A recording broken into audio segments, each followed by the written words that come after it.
to know a little better about you guys. So yeah, Shreyas, if you can give your introduction as well, that'd be great. Absolutely, sir. Thank you very much. I am Shreyas Sudhir Mitra. I will be serving as the co-vice president for this committee along with Arshia ma'am. I'm currently a class 10 student from Faculty Higher Secondary School, Guwahati. And that's all from my side. And I'm looking to having a great session with you all. Thank you very much, sir. Yeah. Oh, sorry. I almost didn't tell you guys a little bit about me. So, specifics. I'm currently pursuing a management degree from the University of London, and I have been MUNing for about 5, 6 years, I guess. I've lost count now. Um, Done a lot of UNSCs. Probably my favorite committee to do. I understand it. All of you are experienced delegates, and you know your fair share about MUNing. But just in general, um, guys, also if you could turn on your videos, that would be great. And starting from the top, let's just do this. Okay, is Arsha on the call? I'm here. Yeah. Arsha, so we just did a simple introduction. Do you want to do something like that? I mean, I'll introduce myself. Yeah, yeah. So, yeah.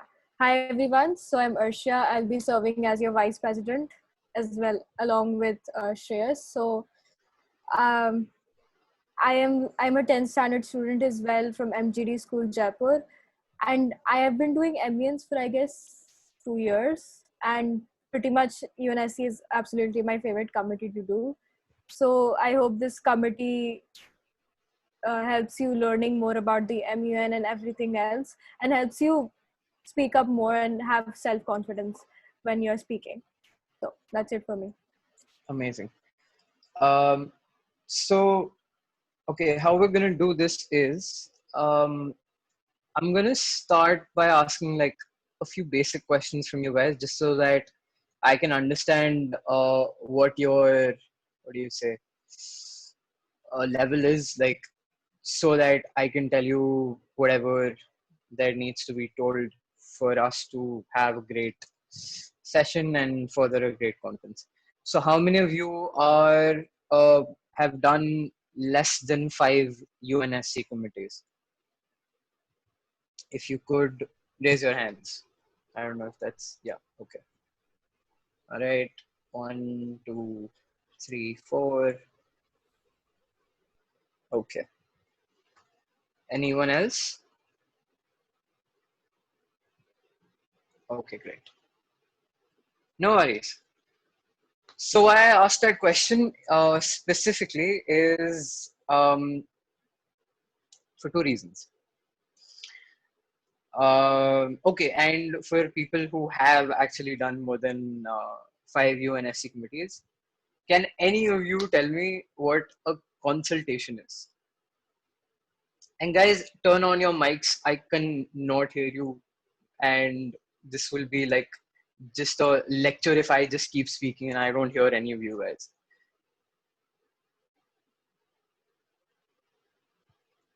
Anyone, raise your hand, unmute yourselves.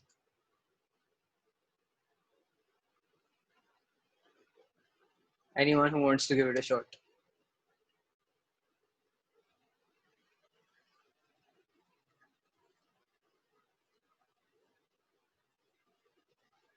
Okay, no worries.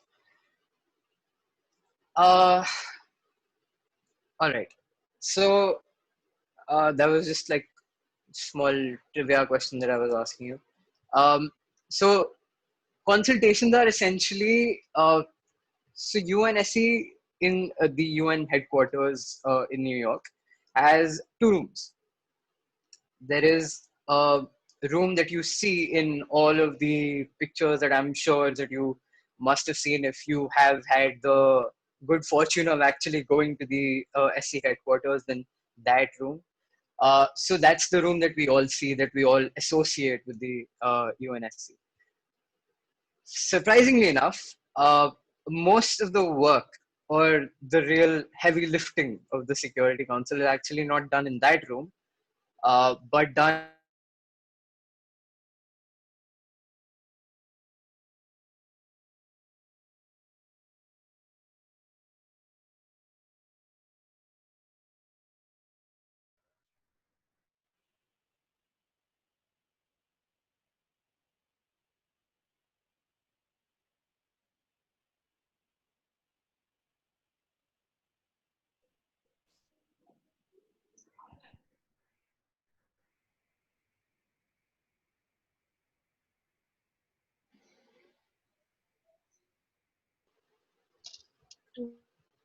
Delegates, there is an option called Participants tab. When you open it, there is an option called Raise Hand. So you can raise your hand Nora, from that option if you don't want. would you mind doing me a favor? I'm making you the host. Go to the main room. There UNCSW meeting would be starting. So like you'll have to moderate that. I'm giving you the host rights so that you can. Okay. Yeah. So you can continue. yeah, guys. I mean, कोई issue है? Is there a problem? Nobody is talking. This feels like I am the only one talking. This is not Delegates, gonna kindly work like unmute this. your mic and please make this session a little bit interactive. Sir, considering that we are all here in UNSC and people who are usually experienced with MUNs And do guys, I'm sorry, I'm using it on my phone, so I cannot see everybody at the same time. If you're speaking, let me know what is your portfolio, okay. and then speak. Hello, I'm France, this side, Okay. delegate of Hi, France. France. So, Yeah. considering that many have done MUNs, only then they usually participate in SC. So, I don't believe that there is a problem in rules of procedures, and I prefer like start going upon that what you were about to explain us.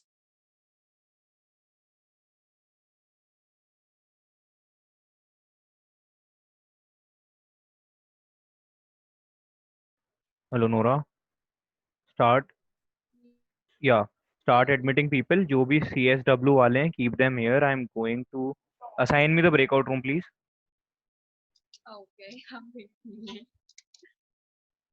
Aditya तो Shresh तुम Agarwal assigned to breakout room 1. Yeah, I have हाँ, assigned you. अरे कर दिया but CSW को यहाँ पे रखना है इनसे पूछ लेना जो भी अगर हाँ जो भी आएंगे कौन CSW के है कौन हाँ और कोई भी इशू आता है give me a text on WhatsApp है ना मैं SC वाली मीटिंग में हूँ Okay.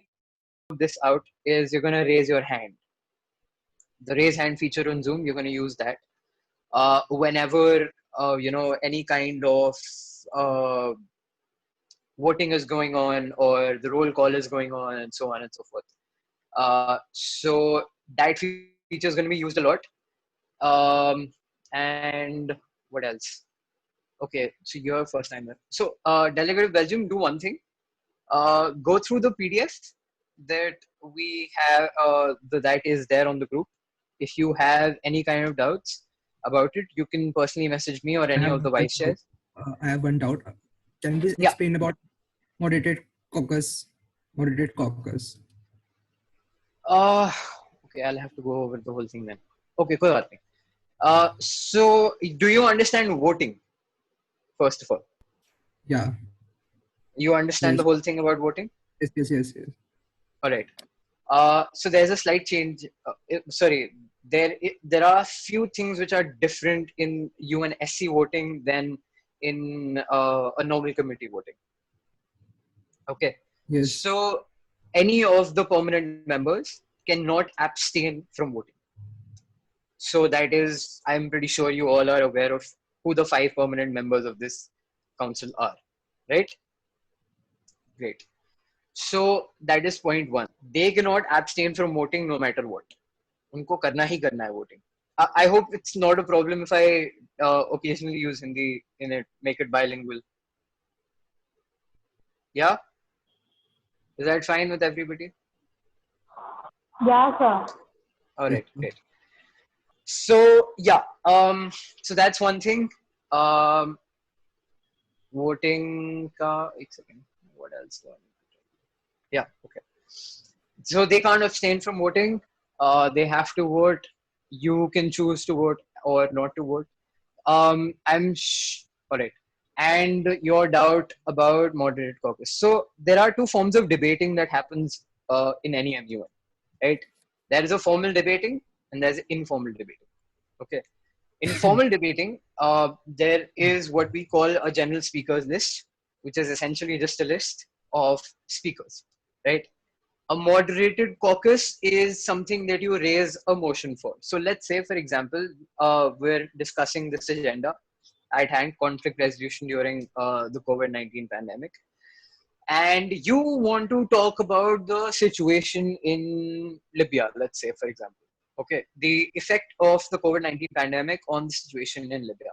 Let's say this is a sub agenda of the major agenda that you want to discuss, and you want the committee to discuss. So you raise a motion. You state the delegate of Belgium wishes to raise a motion to suspend formal debate because general speakers list is essentially the formal style of debating, which is the general form of debating which goes on during the committee. So once, let's say, we've taken a few speakers from the general speakers list, then we ask for motions, and then there are various types of motions that you can raise that are mentioned in that PDF. The moderated caucus is one of those types of motions.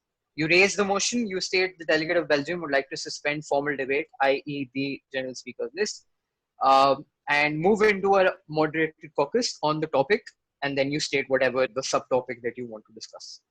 An unmoderated caucus is something that we do not moderate. That's an informal style of debating in which you can engage in talking to other delegates and discussing with them what kind of direction the committee should take, so on and so forth. You can even utilize unmoderated caucuses for on the second day when you're trying to make documents, the outcome document of the committee. At that time, you can raise a motion for an unmoderated caucus. Okay. Delegate of Belgium, Yes, I'm fine. थोड़ा overwhelming लग रहा है? हाँ, yeah. Okay, no worries.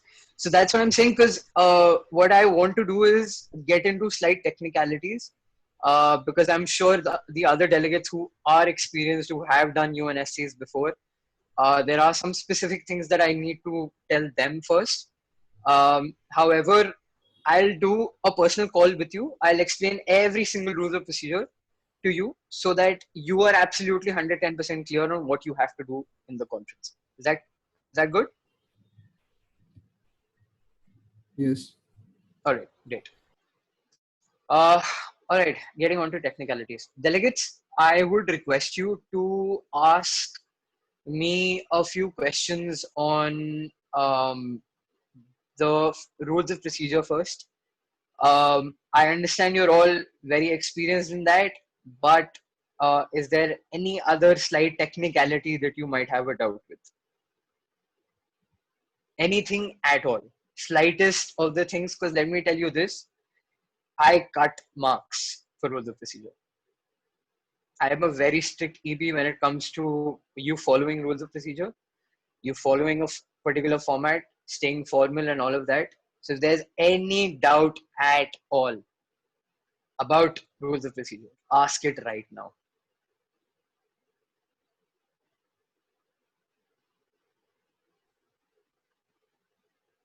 Okay. Nobody has any doubt? Hello, sir. Delegate of South Africa this side. Yeah, delegate.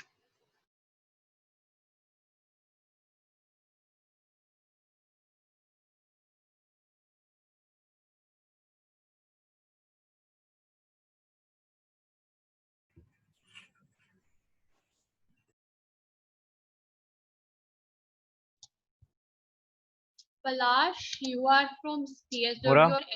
Yeah, Sign me Nityam, yeah. yeah, okay. For GSL, well, it's not written anywhere. And I'm pretty sure if you read the UNA USA rules of procedure, nowhere does it 90 seconds is the default time. Considering this is a UNSC, you're going to get substantial more time speaking. That is for sure. That's going to happen. So yeah, definitely. I mean, you can extend times. You can do whatever you wish to with that. So yeah, that is there. Any other doubts? I'm going to come on to documentation in a bit. If you have doubts related to that, there are certain types of documents that I will introduce right now that probably any of you have ever heard of. But before that, about let's say points of orders.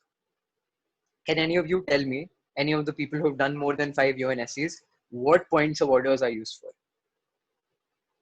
What are they meant for?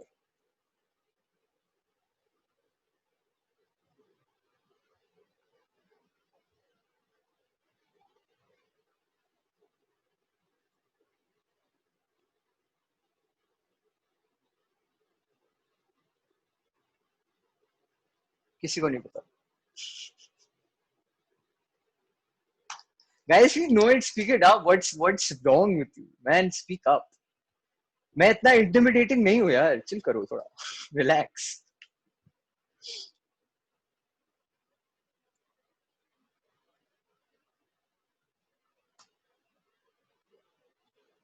So delegate of South Africa again. Yes, ma'am. I haven't done more than 5 UNSCs though, but Alright. I think point of orders are usually used for, ideally they are for pointing out factual inaccuracies quoted by delegates or procedural Alright. inaccuracies by the executive board members. Alright. So part of your answer is right. Whenever the executive board, you feel, according to you, are not following certain set rules of procedure set by the UNA USA rules, that is when you raise a point of order. Now, about the part where you state that it is used for factual inaccuracies, that is not so. Whenever you feel that there is a factual inaccuracy that has been undertaken by a delegate, you generally write a chit for it if it's a normal MUN. However, in an EMUN, if you feel that there has been a factual inaccuracy, you send us a message, or you send, yeah, well, I guess in an online medium, that's all you can really do. So you send us a message that so-and-so delegate has quoted this. However, according to us, this is what the factual, the correct factual terminology for it is. Generally speaking, it is, more preferable if you utilize that point of order, yeah, factual inaccuracy, yeah, logical inaccuracy, generally, which is, I have personally seen more than factual inaccuracies. It is preferred if you utilize your speaking time to point those out. However, sometimes that is constrained. So simply send a message to the executive board that, sir, so and so point has been raised by so and so delegate, and we feel that this is the correct factual term for that, and that is it. You do not raise your placard, or you do not raise your hand in this case scenario and you say it, that I have a point of order to a delegate. No, you raise points of orders to the executive board only for procedural matters and nothing else, or clarifications if you feel that a certain ruling that we have given, or certain way that we are functioning, that you feel that we're not following rules of procedure, that is when you raise a point of order. Is that clear with everybody? Great. Awesome. Yes. Amazing. Wonderful. Okay. So coming on to the agenda. Are there any doubts at all about the agenda? Have you all read the background guide? Please raise your hand if you have read the background guide at least once. Okay, I see 2 hands.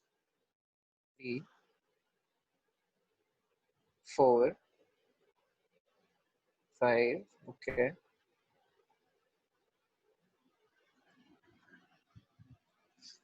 Okay. 5 people have read it. All right, great. I would highly suggest to people who have not yet read the background guide, because I know experienced delegates do this. Do not make the mistake of not reading this background guide, because 2 reasons. Number 1, it in vast detail explains to you in exact, correct, factual UN terms to what you can and you can't do, right? I had also shared the charter with you. Now, if you go beyond the mandate that is set for the UNSC, that is something that we will not entertain. You can make, a marvelous document, which is so amazing that in my, 5-6 years of MUNing, I have never read a document like that. But if it does not follow the mandate of the UNSC, I will simply scrap it. I am not even going to get through with it. So, go through the background guide, understand what we're trying to tell you, right? Because 110%, it cannot be. Even the vice presidents of this committee had doubts about the agenda. There is no possibility that you guys do not have doubts about the agenda. You will have, if you read it properly, if you understand it properly. Because I am pretty sure some people who have done UNSCs, what they essentially do is they read, acha, conflict resolution, okay, I know what to do. That is not how this works. You go through it, you understand in what context are we talking about this particular thing, and then you will have doubts. Ask those doubts from us. We are here to help you on those particular aspects, right? So again, I'm going to ask you, if you have read the background guide, are there any kinds of doubts that you have regarding the agenda? Something that you read that you didn't understand, something that you feel is hard to explain or hard to debate on, or you don't really understand why a particular thing has been said there, and why certain things have not been said there. Anything at all, ask me right now.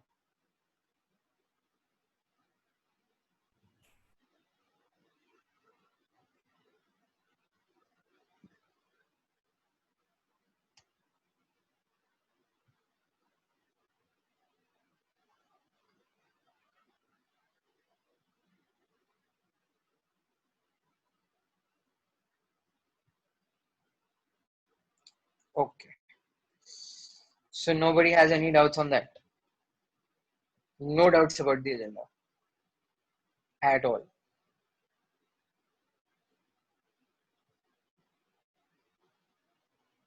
Okay. um all right, fine. That's great. That's amazing. That saves us a lot of trouble. uh Let me make this as crystal clear as I possibly can. Do not, and I repeat, do not go out of the UNSC mandate. Don't do that. You bring me health solutions, I will scrap them. You bring me nonsense about that is how we're going to control the coronavirus, I'm going to scrap it. There are other bodies for that. There are other organs that undertake those duties. That is not something that we're going to discuss in the UNSC. By the way, after this session, the people who have not attended this particular session are going to gravely be at a disadvantage, because again, they do not know how I'm going to mark certain things. They do not know me. They do not know how I'm going to be running this committee. That's a big disadvantage. So Aditya, I hope you make sure that these delegates at least bare minimum see the recording of this session to Yes, sir, I'm recording understand it. whatever is being told. Okay, great. So you guys don't have any doubts about the agenda. Great, amazing, wonderful. Now, let's go on to the documentation part of it. And I'm not talking outcome documents. So outcome, okay. One more trivia question for you. How many bodies, organs, or committees of the United Nations can make a draft resolution? Type your answer or take this forum, use it, speak your answer. I want an answer on that. How many bodies, organs, or committees can make a draft resolution? You're all experienced delegates.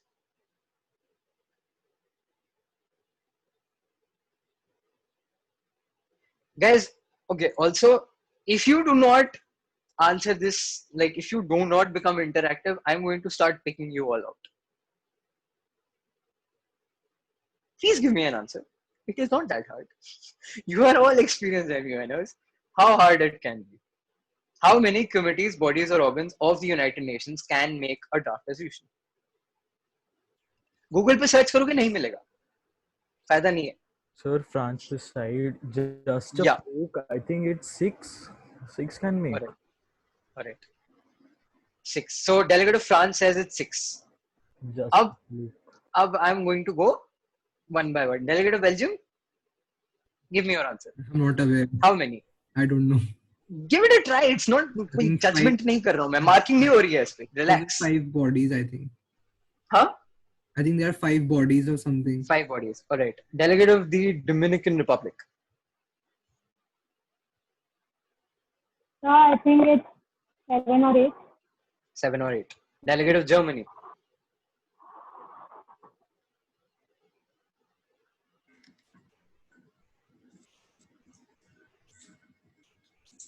I think it's 5. 5. All right. Delegate of Niger. I think so. It is 4 to 5. 4 to 5. All right. Delegate of South Africa.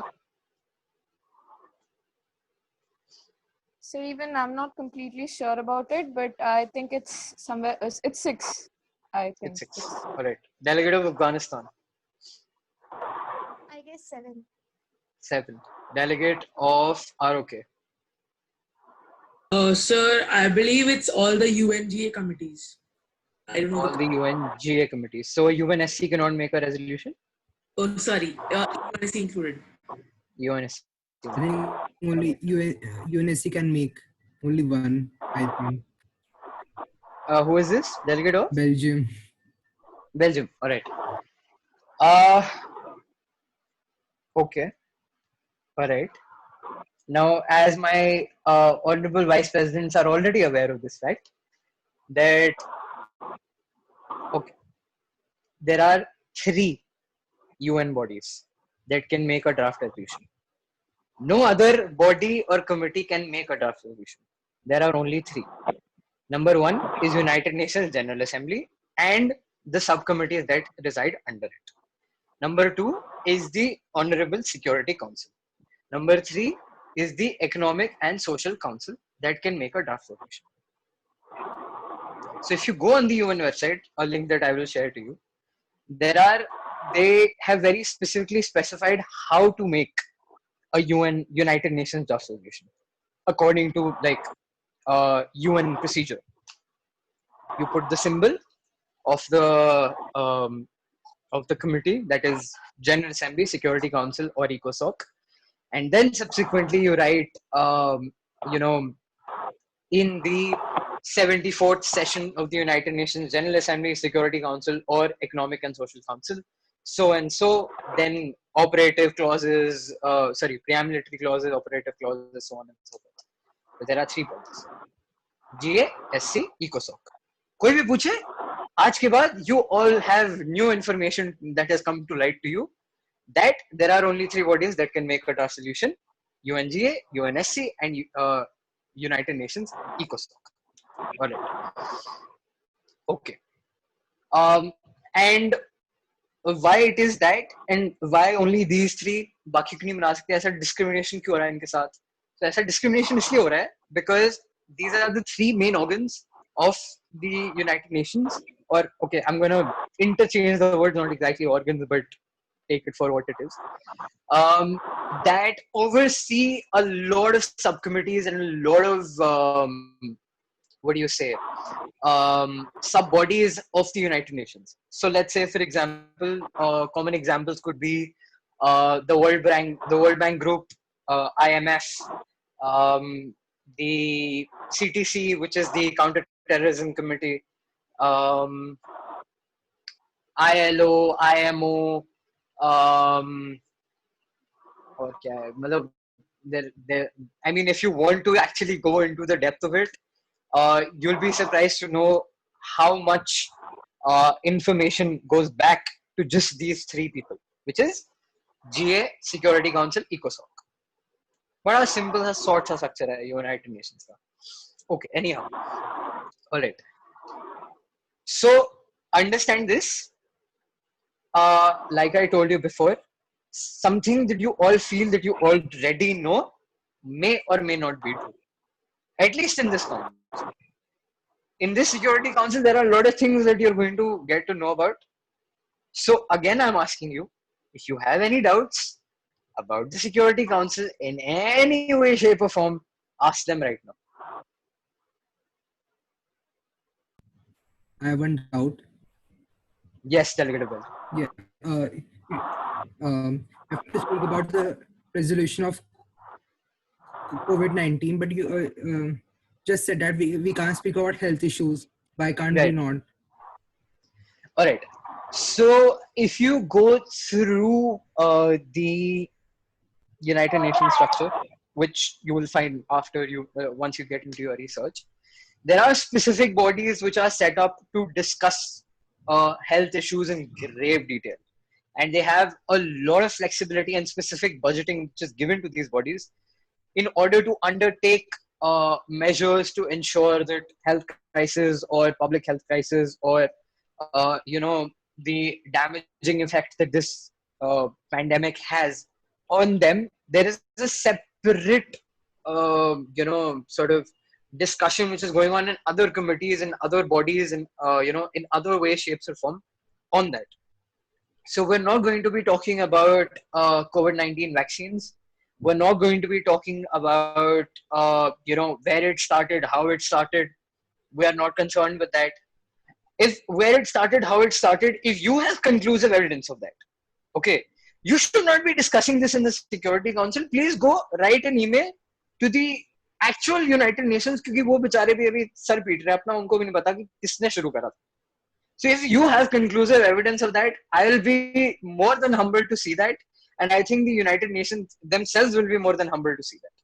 What do I have Okay, to speak about? so yeah, what? What do I have to speak about? All right, what do you have to speak about? Security. Right. Kind. So if you see the agenda, बड़ा simple सा agenda है. अगर समझना चाहो तो conflict resolution in times or during the COVID-19 pandemic. So COVID-19 pandemic is nothing but reference to a particular time period, okay, in which there have been unprecedented circumstances which have now come to light. So let's say, for example, I'll give you an example. There are certain ceasefires across the globe which have been negotiated by the Security Council or sub-bodies of the Security Council, which are under threat because of the COVID-19 pandemic. Now think about it logically. Let's say if you're a terrorist organization and ceasefire ho gaya, yeah, you are not able to undertake your activities because of the Security Council, peacekeeping forces, or the governments of the countries which exist over there, because they have a very vast network of methods of peacekeeping. And the COVID-19 pandemic happens. Now you have to significantly reduce your employment. You have to significantly reduce exposure of your armed forces to this particular pandemic. So what will you do? You will reduce your numbers. You will try to, not expose them to highly crowded areas and so on and so forth. In situations or in countries or in regions which are particularly vulnerable, right? जहाँ पे ये सारे mission setup हैं या जहाँ पे all these armies of different countries and armed forces of different countries are deployed at. Let's say the pandemic happens, they pull out their forces. Now you're a terrorist organization. What do you say? Oh, that's an opportunity. What am I going to do? I'm going to bomb the shit out of people. That's what I'm going to do. Okay? So they try to do that. They're like, I'm going to take this opportunity, misuse it for my benefit. That is when the Security Council actually intervenes. When there is a credible threat to international peace and security, that is exactly when the Security Council intervenes and says that, boss, we can't let this happen. Hence, we will have a discussion on, during this pandemic and the conditions that prevail currently, how will we tackle certain unstable regions, certain vulnerable regions, that pose a threat to international peace and security. That is or that is on the lines of which the discussion will flow in this council. Okay, cool. It's a very difficult topic. Yeah, it seems easy. That is why we made this background guide. We put a lot of time and effort into it to hopefully make you all understand what the agenda is about. Really, we're not talking about, oh, okay, this is not going to be like, oh, अच्छा मैंने एक EMUN में WHO करी थी, उसके अंदर भी COVID-19 pandemic का डिस्कशन था, मैं वही रिसर्च उठा के SC में चिपूंगा. You do that. I'm not even going to note your speeches on verbatim. I'm not going to do that, simply. Why? Again, understanding two very basic things. Number one, किस SC करता क्या है? हमारा काम क्या है? What are we trying to do? What are we trying to achieve? Security of the country. Or not of the country. We are United Nations Security Council, not India Security Council, USA Security Council. ऐसा नहीं है ना? United Nations Security Council. So we are discussing international peace and security. So along those lines, we are not going to be talking about the health concerns of these countries, at least not directly. So let's say you can't raise a moderated caucus and say discussing the health concerns of the people of South Sudan. That cannot be a discussion topic for the United Nations Security Council. However, threat or let's say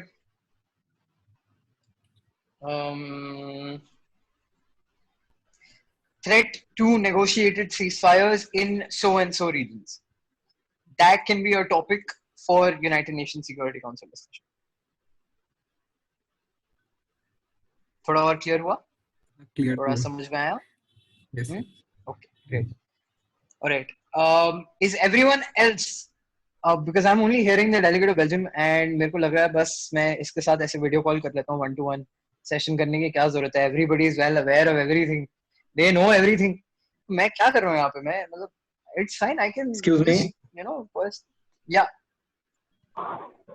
Delegate of Germany this side. Yes, delegate of Germany. Yes. I want to ask that will we be talking about the current conflicts that are going on due to the coronavirus or the past conflicts because of which the coronavirus has a deeper effect on? All right. So there are no conflicts currently which have taken place because of the COVID-19 pandemic, right? So like I am talking about like the talks between the US and China and all that could lead to a conflict in the future due to the coronavirus.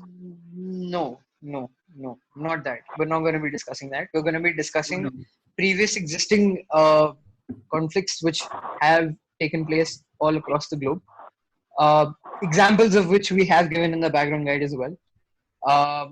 So yeah, we're going to be discussing past conflicts and the impact of the COVID-19 on those particular regions and countries and so on and so on. And that too, we're not going to be discussing specifically, let's say, a particular problem like terrorism, or we're not going to be discussing problems like threat to sovereignty of a country. No. Yeah. I have one more doubt. Can we discuss about rights and violence against private property for क्या था वो George Floyd का जो हुआ था पीछे जो हर country में हो रहा है ब्लैक राइट्स हो रहे हैं rights on what?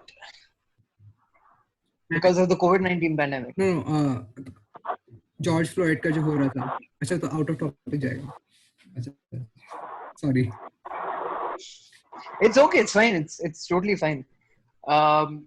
Yeah, that won't be something that we'll be discussing. Particularly because that's a discussion left best for the sovereign nations themselves. They'll be looking at rights in their countries and the problems in their countries. That's a discussion for them. So it's not just this council or the agenda at hand, but the Security Council will never discuss rights on Black Lives Matter. This is never going to be a UNSC agenda, right? So that's never going to happen. Okay. So are we slightly more clearer on what specifically we're going to discuss in the committee? More clarity on that? Yeah. Okay. This side. Yeah. Yes, delegate.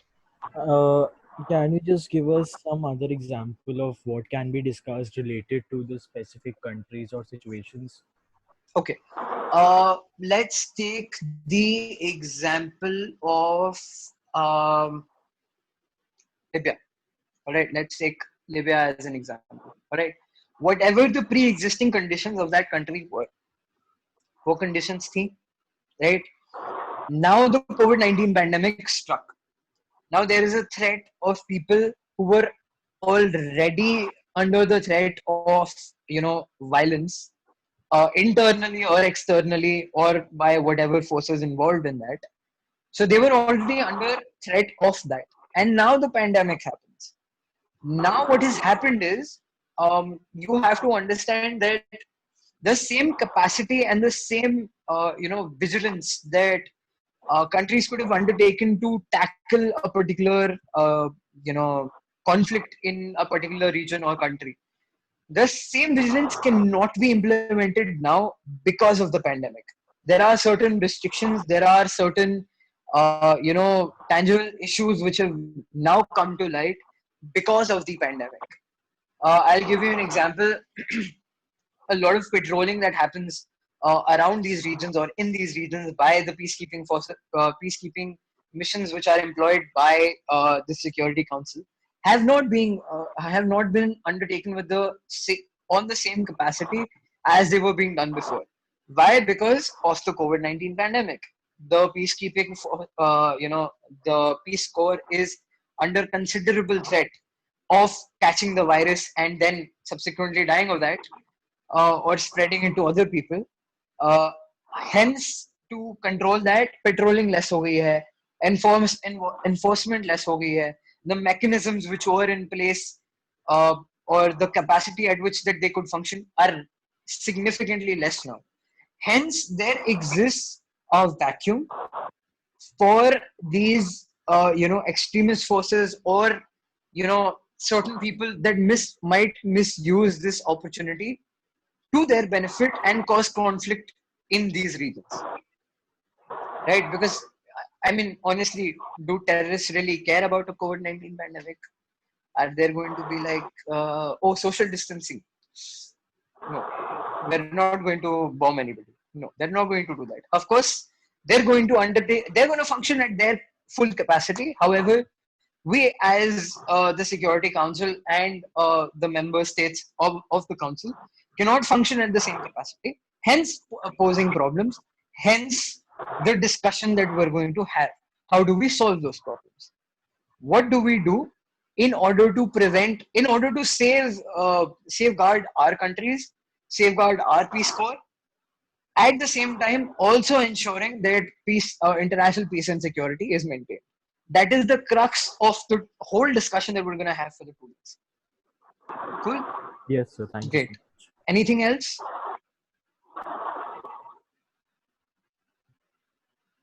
Delegate of Afghanistan.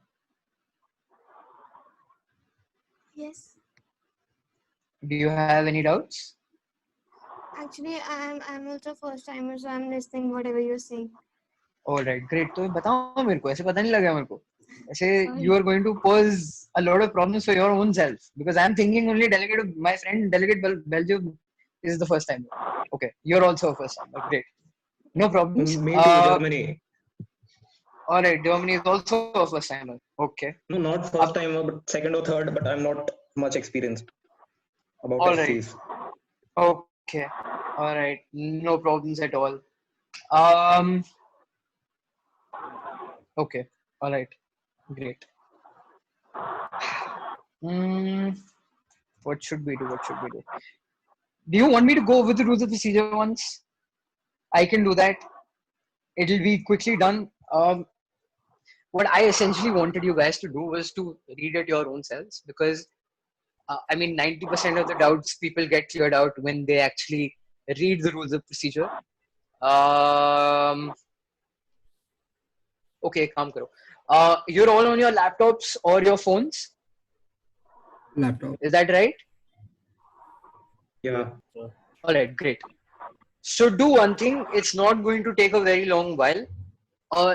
Let's all open the rules of procedure on either our laptop or on our phone, and I will subsequently go through each point of that. और अभी खत्म हो जाएगा और फिर पूरे 2 दिन of conference discussion में I won't have to go through this again. 15 minutes we're going to quickly go through that and address any kind of doubts you have. Cool?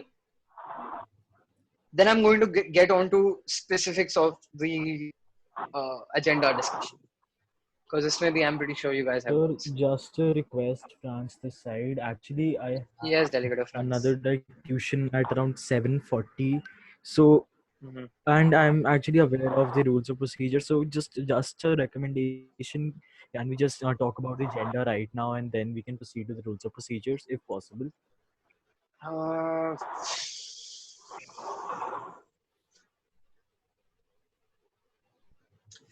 Okay. So while I address Delegate of France's questions about the agenda, can the rest of you read the rules of procedure? Is that possible? Yeah. So do one thing. Yeah. You guys go through the rules of procedure, the PDF which is sent on the WhatsApp group, and I'll address Delegate of France's questions about that, and you can subsequently hear whatever the discussion is going on for you. All right, Delegate of France. Yes. What are your doubts about the agenda? There are actually no doubts, but this is my first time in UNSC, and I was like quite delighted to have such a large amount of information from your side. So just regarding that, I had to ask. Okay. So yeah, dekho. In a Security Council discussion, there are a few tips that I think everybody should be aware of. You need to understand in the United Nations Council. In the United Nations context, the Security Council has a lot of leeway to do a lot of things. Right? We can make sub bodies. We can choose to interact with organizations, which generally other UN bodies cannot talk to. We can pass judgments. So essentially, in a crux, there are a lot of there's a lot of leverage that the Security Council enjoys, particularly. Right? There are a lot of things that you can do. What you can do specifically, or a certain taste of that, already the UN Charter gives us that. I have specifically mentioned, if you go and see on the group, what the chapters are which define what the Security Council can or cannot do. If you read that, you will understand, okay, the Security Council has a lot of leeway to do a lot of things. So that is point number 1, which I want everyone to be aware of, that you can do a lot of things. Don't go too bonkers with it. Don't try to say, oh, we're going to, deploy the Peace Corps on every country's border, and, that is going to stop any kind of conflict or further spread of the COVID-19 virus. That won't be something that the Security Council can do. We can't do that. We can't infringe upon the sovereign right of a country, right? So yeah, if once you do read the charter, once you actually do read the background guide, I have gone through specifically about what words in the UN Charter mean, because even they are misconstrued by a lot of delegates. और कई लोगों को नहीं समझ आता what those words actually mean. So my sincere recommendation to you would be to go through the background guide once, and you will understand a lot about what the Security Council essentially does. All right. So that is one thing. Now coming on to what we have at hand. Okay. All right. So in this particular discussion that we have at hand, which is conflict resolution during the COVID-19 pandemic. अब conflict resolution में कई सारे parts होते हैं. Okay, it's not just one word that, it's not like it's one-line definition, and that is conflict resolution. There are several steps which are undertaken to ensure a resolution of a conflict. And resolution of a conflict is essentially the ultimate goal of the Security Council. In any conflict, all right, it is a resolution of that conflict and then subsequently prevention of further conflict. Okay, so you can take it to be as a chronological sort of procedure that let's say problem happens, which is conflict. Two parties get into a conflict with each other, right? It goes to an extent where the Security Council has to intervene. Intervene how? We will first try to moderate. What we will try to do, we will discussion on the particular conflict going on in some way, shape, or form, right? Now, there are 4 types of discussion that happen in the Security Council. 4 types of debate that happen in the Security Council. Number 1 is an open debate. Number 2 is debate. Number 3 is briefings. Number 4 is adoption. Okay. Now, what do these all fancy words mean? Open debate means essentially that's a Security Council meeting under which there are council members, matlab jo 15 members hai currently, those are there. Subsequently, there are non-council members present in it also, right?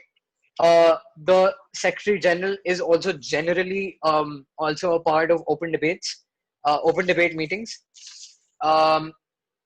Subsequently, there may be parties or non-parties that may or may not be present in an open debate, and may or may not be allowed to speak in that in the particular open debate.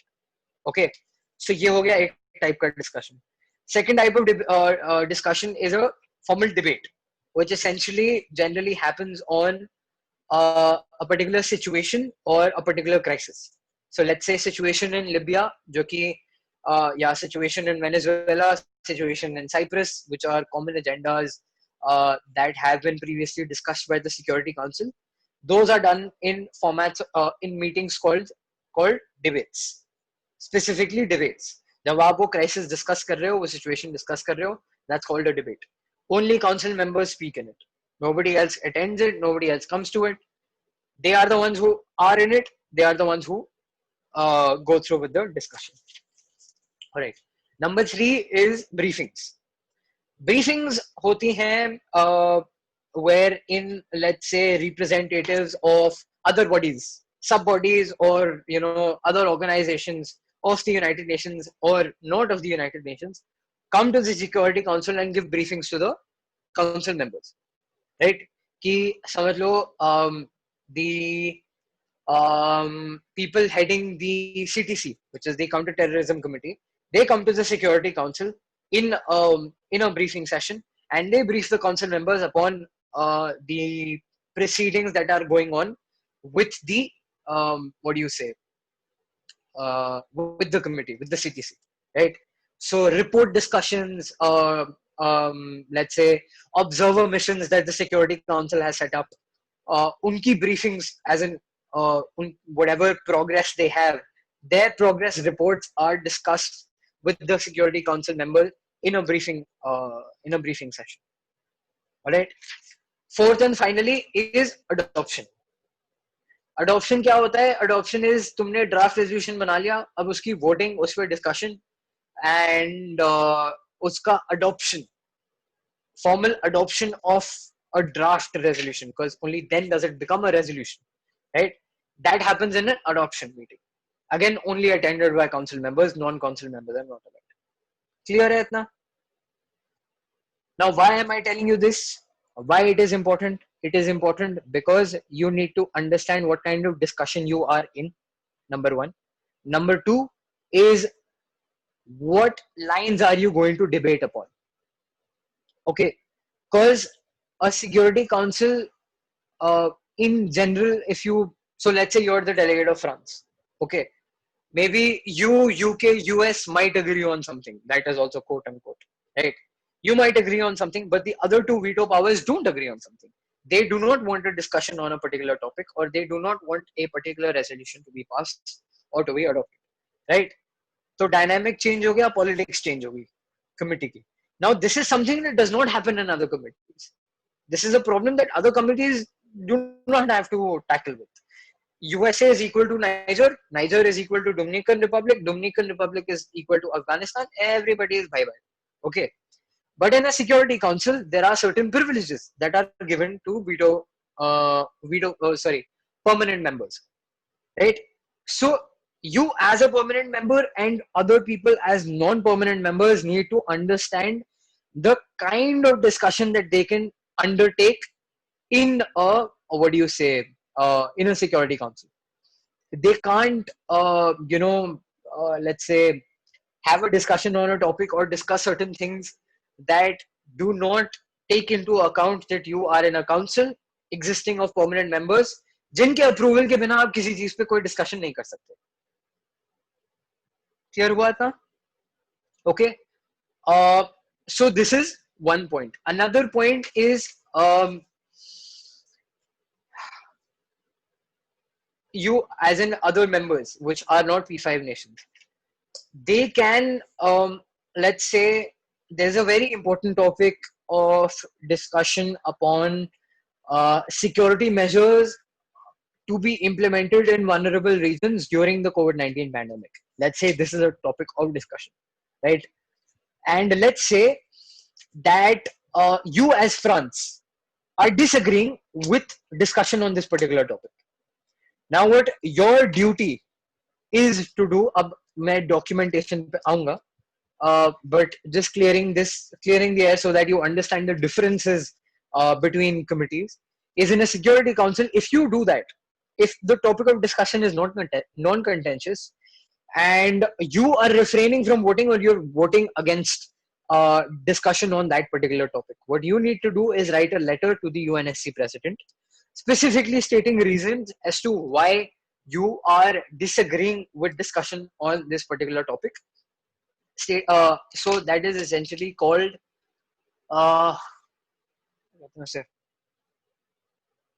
voting with rights. Okay.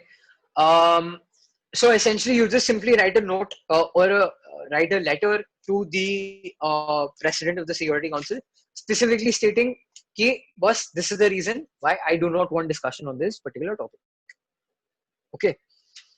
He will consider it. Obviously, he can't force you to change your decision, right? That is your decision. Essentially, we will understand why you have done this. The council will understand why you have done that. And that is that. But it is your obligation to tell us why you are voting against a non-contentious topic. Otherwise, that is considered malicious voting. This is a concept I'm pretty sure none of you have ever heard of. There is something called malicious voting. Now, while the Security Council in general cannot determine what is and isn't malicious, however, in an MUN, I, as the UNSC president, can determine what is and isn't malicious. If I see that you have utilized your veto powers in order to, I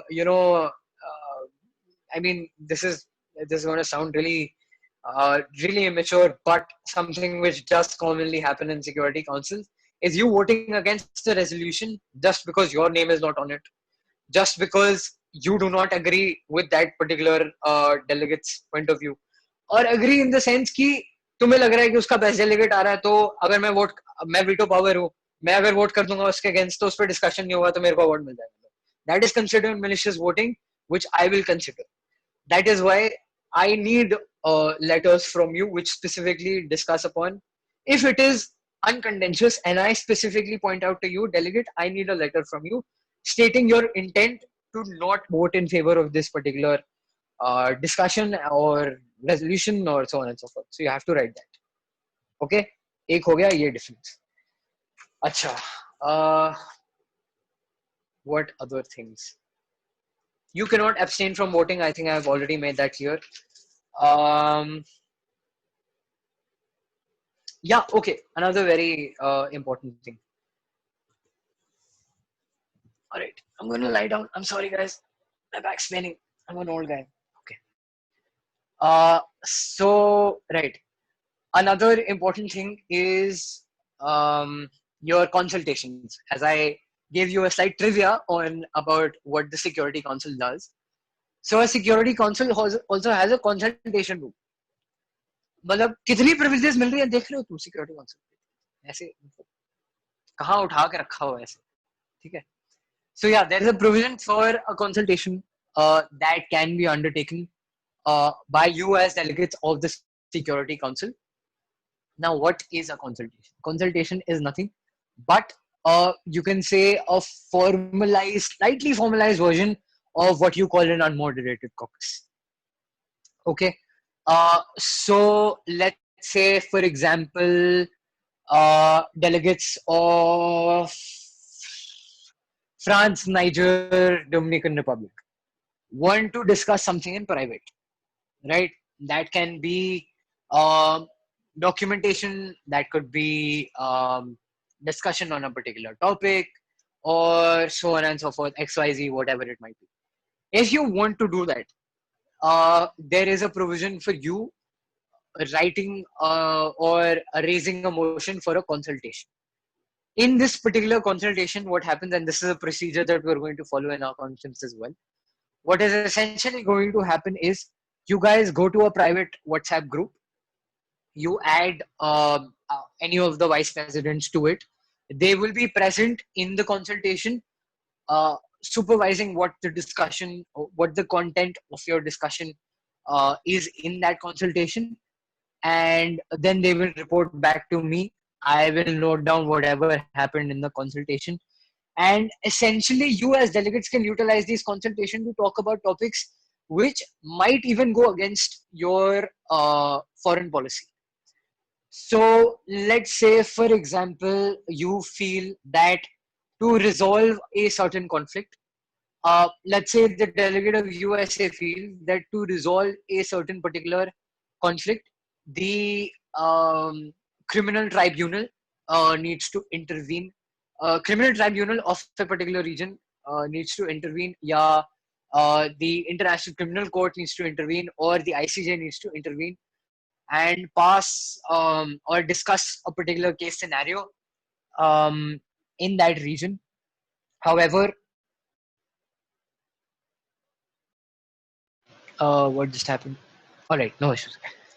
In that particular case scenario, you feel that stating your concerns or stating your viewpoint in the council will go against your foreign policy. Because, okay, simply put, USA, Russia are countries which do not recognize the authority of the ICJ. Okay, they do not recognize rulings of the ICJ any further. Okay. But अगर तुमने committee में as delegate of USA बोल दिया that we should implement or the ICJ should intervene in this particular conflict in this particular manner, when your country does not recognize the ICJ as having authority over judicial proceedings or legal proceedings of a particular region, in that case scenario, that goes against your foreign policy. अब तुम्हें वो नहीं बोलना, तुम्हें पता है तुम्हारे number cutting है फॉरेन पॉलिसी के, तुम क्या करोगे? तुम कंसल्टेशन बोलोगे. You will tell the president, sir, I want a consultation with these nations. You go to the consultation room, you discuss that, you come back. Those people state whatever, you state whatever. उस consultation का कोई formal official record नहीं होता. The vice president cannot openly discuss, or you or any of these nations cannot openly discuss what the content of that particular consultation was, because that was done in private. इतना clear हो गया?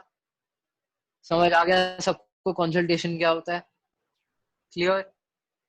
My suggestion to you is to better understand what consultation is, go on the UN websites, read about what consultations are, why are they important, when are they utilized, and how can you as delegations from your own countries can better utilize consultations. Okay, now that is done. Now the most critical part of this council, which is documents. Now, oh man, I would request all the delegates to note down what kind of documents you can submit after this session ends to the council, to the executive board, sorry, or in front of the council, even that is possible. Okay. So you know the general outcome documents. Outcome documents सिर्फ तीन होते हैं बस Security Council में. एक होता है draft resolution, sorry draft नहीं, resolution, alright, that is one. A draft resolution is one. A communique or sorry, Nothing. right. Draft resolution is one.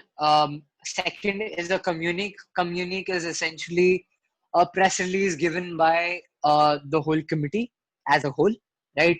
Essentially, the content and the context of this particular press release is something that the whole council agrees upon, along with, of course, the veto powers, right? So that is the second type of outcome document, as in जो पूरी committee बना के दे सकती है. And the third is the third won't apply to you guys because you guys can't make it. Okay, essentially, let's say you as a council don't come on agreement on anything. तुम draft resolution भी नहीं बना पा रहे, तुम communique भी नहीं बना पा रहे. Alright, both things fail. In that case scenario, what happens is I, as the council president, ask for individual press releases from each of the delegations. Right? France gives me one. Dominican Republic gives me one. Niger gives me one. Belgium gives me one. France gives me one. Germany gives me one. South Africa gives me one. Afghanistan gives me one. Russia gives me one. Halan, Dimkan, XYZ. Okay? Everybody gives a press release. And that is how we suspend the debate after the 2 days of debate.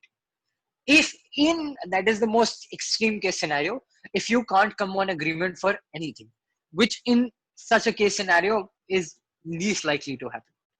Okay, so 3 types of documents you can submit. Clear हो गया? As outcome documents, as in committee के end में जो तुम मुझे दे सकते हो, जो पूरी committee as a whole देती है. Now, you might ask yourselves, but sir, I went to another MUN conference और वहां पे chair ने draft solution 3 countries से लिया था. That wasn't the outcome document. Can we do that in this council? 110% you can do that. Now, there is a particular format to a draft resolution. Number 1, okay. A draft resolution before becoming a draft resolution becomes a working paper.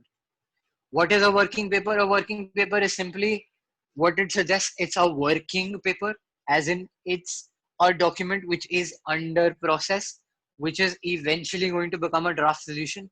And if the council agrees upon it, becomes a resolution adopted by the Security Council.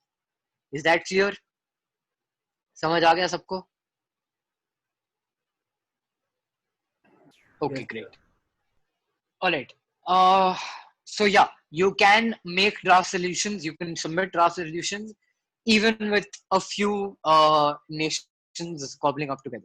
Now, you must have heard about the concept of sponsors and authors, right? Now, what are sponsors and authors? Authors are delegations which essentially make the documents.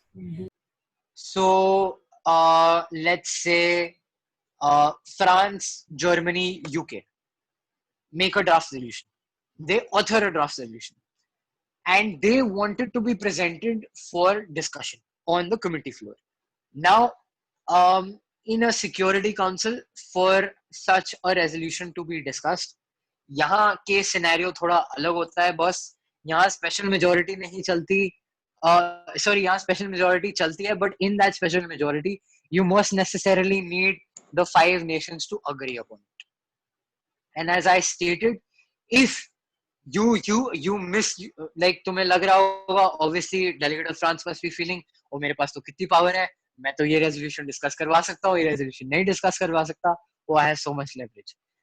Now, again, like I stated, if I feel that you are maliciously using your veto powers, I will ask for letters and conclusive, reasoning for as to why you have chosen to vote against something. Now, if you want a resolution to go to discussion on the floor of the council, what needs to happen is you need to take it on discussion. Sorry, I'm bhul gaya. It's interruption. All right. You need the 5 veto nations to agree upon it, and 4 subsequent nations to also agree upon it. So let's say 5 permanent members agree on something: USA, China, UK, France, Russia. Those 5 are sponsors to a particular draft resolution, in addition to 4 other countries. Then that goes to the floor of discussion in the committee. Clear हो गया? Clear to everybody? सबको समझ आ गया? Raise your hands, everybody, if agreed, if you have understood that. Sir एक चीज बस थी कि ओपन डिबेट और नॉर्मल डिबेट जो आपने कहा था, so in that the major difference is about members, right? कि जो नॉन एससी मेंबर्स होते हैं वो ओपन डिबेट में होते हैं लेकिन डिबेट में नहीं होते, right? So the point about that, technicalities में इतना मत जाओ फिलहाल के लिए. I just gave that for your benefit, for you to understand in an actual Security Council what kind of debates take place, what can you do and what can't you do. That is why I gave you the specific types of debates that are undertaken in a Security Council. For this particular session, the assumption should be that this is a debate. All of you are council members, and you have rights of putting your points forward and giving presidential statements and what XYZ whatnot, right? So the assumption is that this is a debate. Okay, open debate ले लो, debate ले लो, एक ही बात है. For at least in an MUN context for this committee, doesn't really matter. So don't get yourself too involved with that. But yes, I will state this: understand your country's dynamic with other council members which exist in this council, right? So you as France, what kind of relations do you share with Niger, with Belgium, with Germany, and with subsequently other nations? That will help you. That will help you guide. That will guide you through the, how should I put it, the politics of the Security Council and what kind of discussions can you undertake. Okay, so that is why understanding what kind of debates can happen is important for you. All right. So right, tabling a draft resolution, you need bare minimum. Authors का तो कोई bare minimum नहीं है. एक author तो bare minimum चाहिए, मतलब बिना author के तो paper बनेगा नहीं, obviously. So bare minimum author is 1, and to table this particular draft resolution, you need at least 9 members to agree to you, which would 9 members sits as the simple majority of the council, right? You might think, oh sir, it's at 7.5 because there are 15 members, but no, according to Security Council proceedings, there are 5 permanent members, subsequently 4 other non-permanent members that need to agree to a discussion on a particular draft solution. So 9 members chahiye to sponsor your document and table it for discussion. Cool, agreed, great, wonderful. Can you make individual draft resolutions? 110% you can make individual draft resolutions. You can submit it to us also. So you might say कि sir मैंने ये draft resolution बनाया है. I do not have the what do you say, the approval of all 5 permanent members, or I do not have the, what do you call, the 9 member limit of members I have not touched yet. However, मेरे पास 7 है, 5 permanent members का approval है. Can I still show you or send to you a draft resolution? You cannot table that for discussion, but you can most certainly send that to the executive board, and we will still entertainment market. But again, like I stated, you cannot bring that up as in पूरी committee उस पर discussion नहीं करेगी. But again, like I stated, वो हमारे पास आ सकता है. You can still bring it up in your debate. That can most certainly take place. Is that clear? Okay, great. So 3 documents clear हो गए. Press releases तो I think सबको पता है. Press release is nothing. Essentially, that is a statement that all the honorable members of the council give to the international press कि हमारी country XYZ सोचती है. These are the measures that we think we should be taken. This is what we feel. This is what we not feel. So on and so forth. Press release, essentially. You can go on the internet. You can find a million examples of press releases. That should not be an issue. Okay, press release is that.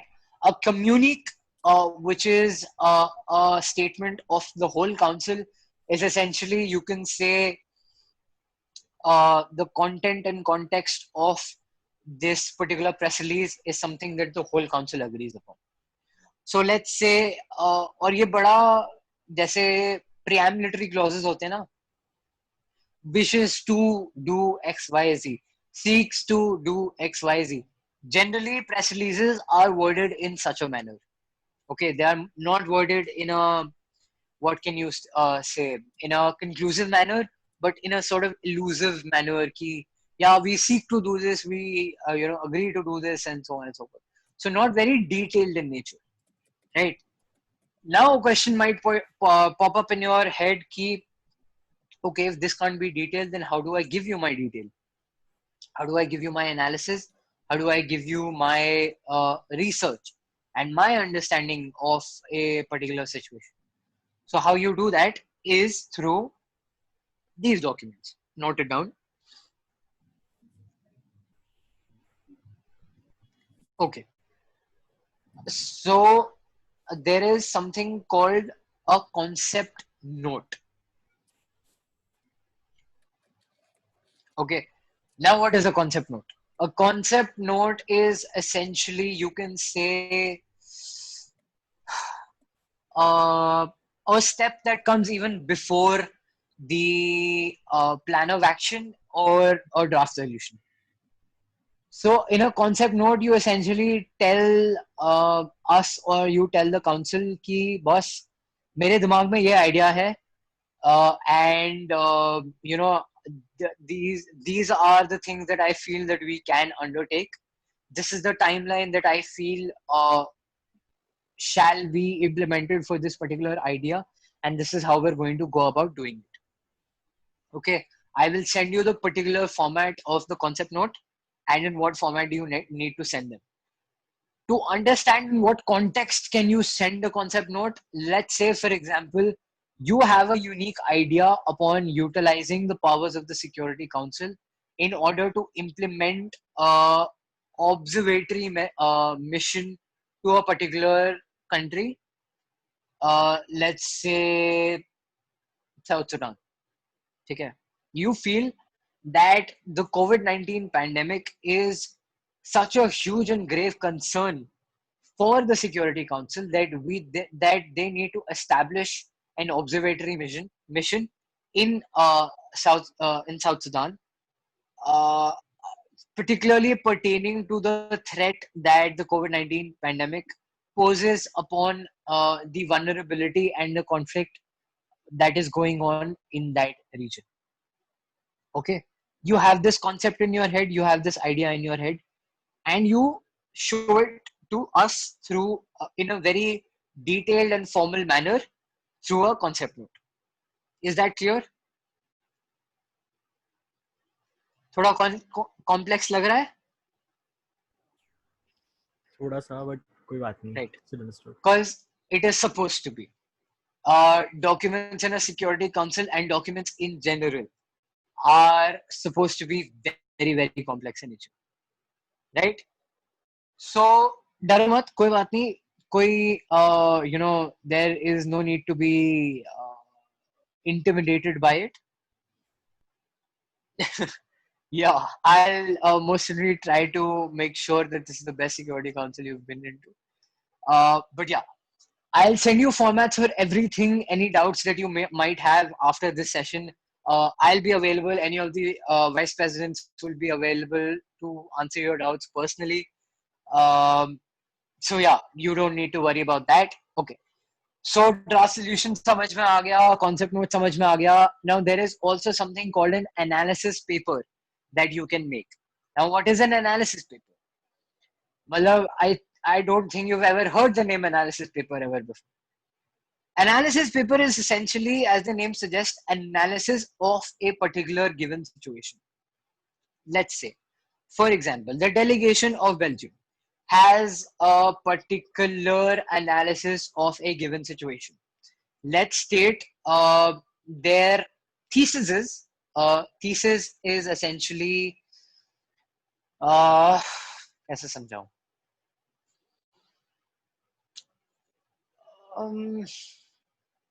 You think you want to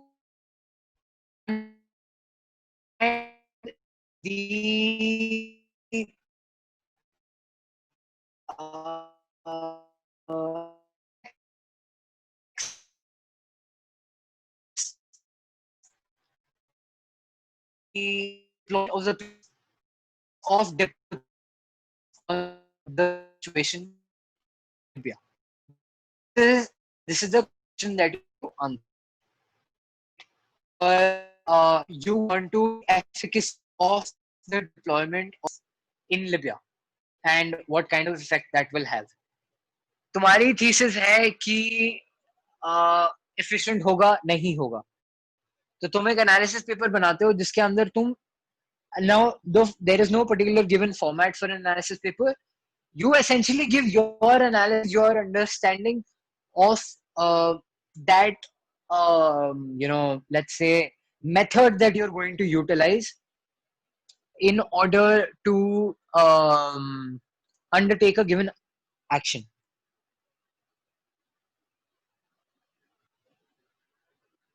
All right.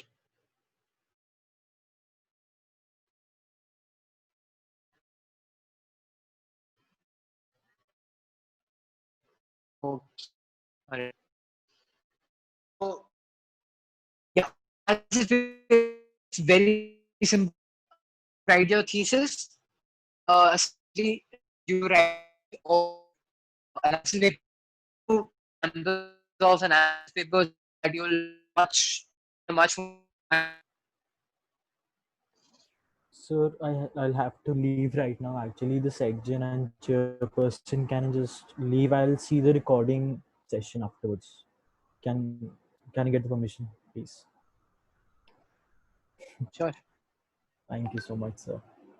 Thank you so much. Yeah, bye. All right. Do any of you have any doubts about the position paper? If you can raise your hands, that'd be great. Delegate of Belgium this side. Hello. Right. Yeah, Belgium. How do you have to start our speech? Like, if you have to talk about the country's policy, security policy, or do we have to talk about the main topic? Belgium, I will answer speech-specific questions. Yeah, ki structure कैसे करना है, format कैसे करना है. I'll do that on a personal call with you. I don't want to take more time because we've already stretched this pretty long. So I'll come to that. Give me a personal call after this session or subsequently in the coming days, and I will specifically go through any kind of doubts that you might have. That's not a problem. Abhi, for now, do any of you have doubts about position papers or policy papers? Or should I quickly just go through them once? You can start.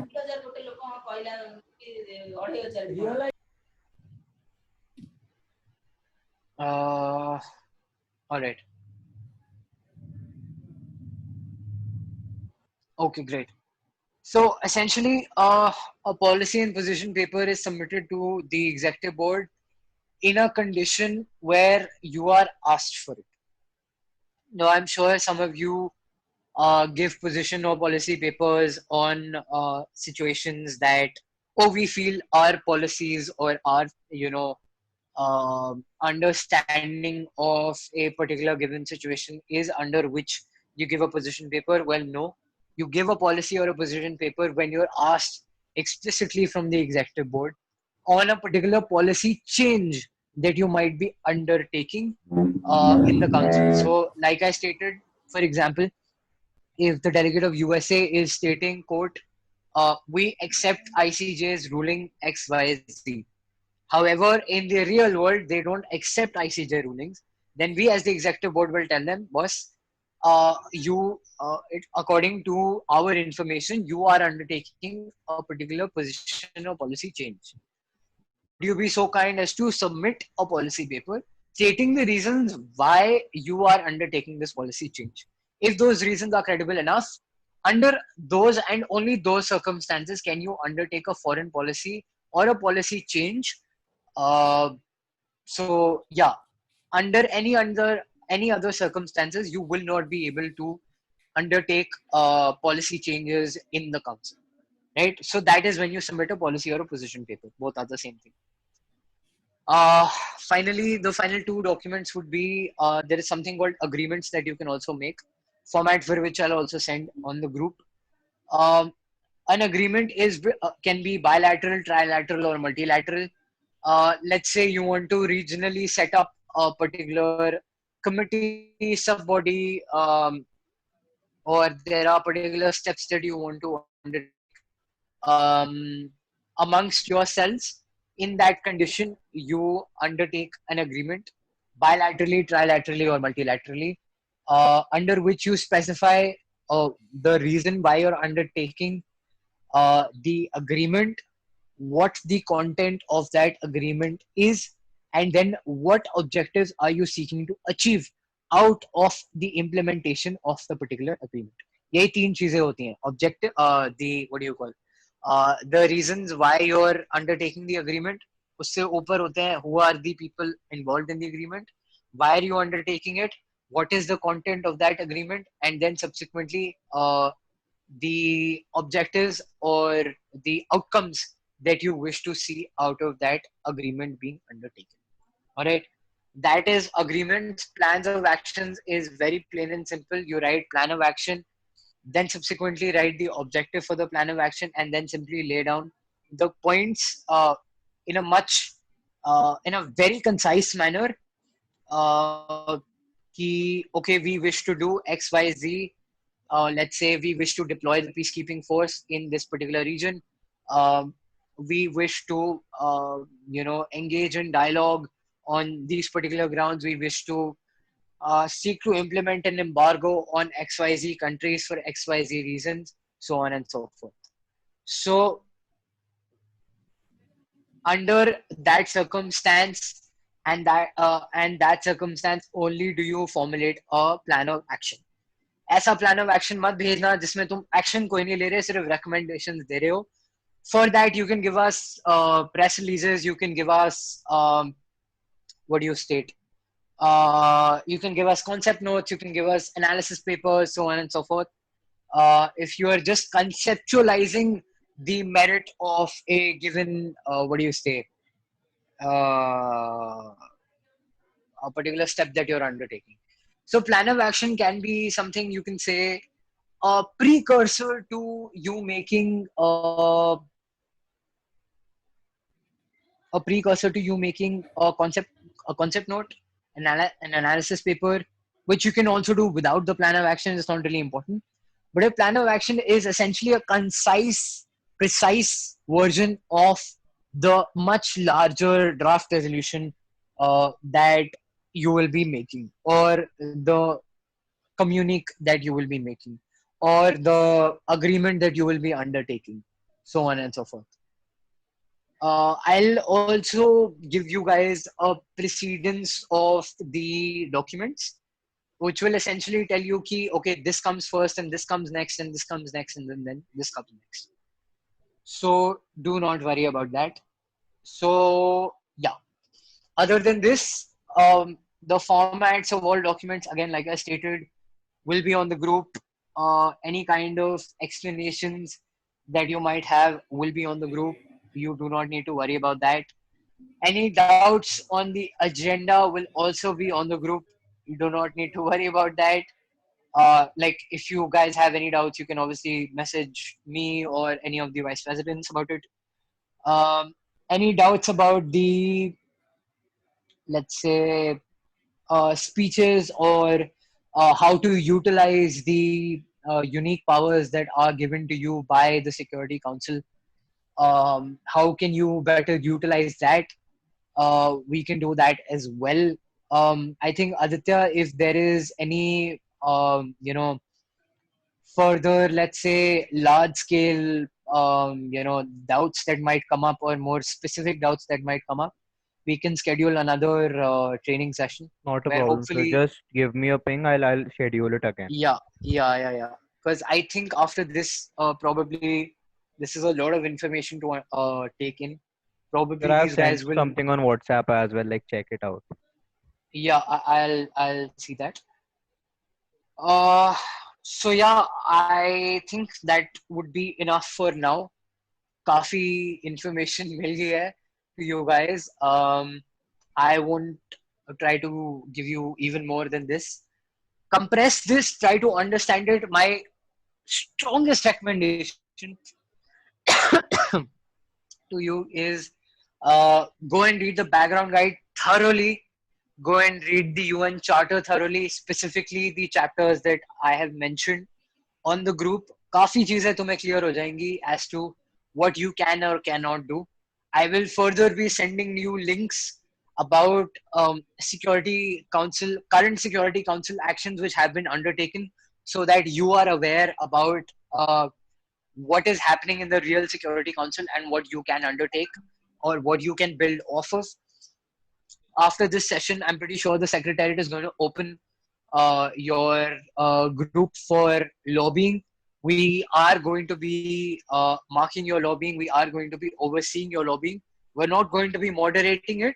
However, we are going to be overseeing it. So amongst you guys, if you have understood what the context of this council is, what the discussion is about, and subsequently what you need to do in the council, you can start lobbying. But again, do not start lobbying until you fully understand the agenda and you fully understand what our expectations are out of you. There are subsequent, um, ways of researching and methods of researching that we've given in the background guide as well. Proofs that will be accepted by the council. And so let's say if you allegate a particular, or let's say you state a particular thing that the delegate of China has so and so report that states so and so country has undertaken so and so step, and the Security Council needs to act upon it.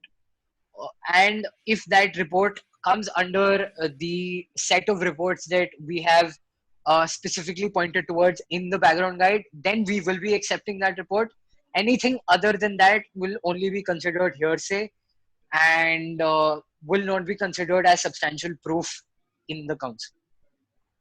So yeah, I hope you guys are clear about at least some things, if not all the things, about this council, about this discussion. Like I stated before, this is going to be a very different Security Council. The discussions that are going to be undertaken in this council are going to be very unique. Something that even the actual Security Council is only starting to build. So yeah, that's all from me for now. If any of the vice presidents have anything to say, I know you guys have not really gotten an opportunity to say anything. So if you guys have anything to say to the delegates, please do that. So yeah, that's all from me. See you guys later. Yeah. So like the president just explained almost everything. I don't think there's anything I need to add upon, but all I can say for this committee is it's going to be not like how usual SCs are like that. we have realized that now that we've heard so much from the president. So all I can say for everyone is that just make sure you are thorough with your research. You know what is the agenda, because I know personally I also faced problems when I was reading through the agenda. So it isn't like that easy. It takes the time to grasp it in. So just take your time, understand the agenda, hit any of us, not hit, just like DM any of us. Send any of us Yeah, messages. send any of us any messages if you have any doubts. So that's it for me.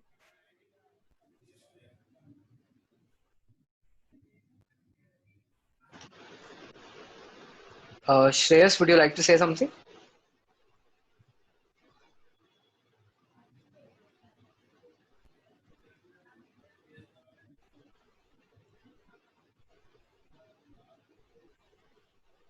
Sir, I guess Shreyas is not connected to the audio. I think he can't hear us. Like he was here for his presence itself. All right, all right. Just one suggestion, Aditya. Ask the delegates if they need another session that needs to be undertaken. My assumption is that they'll probably need another session.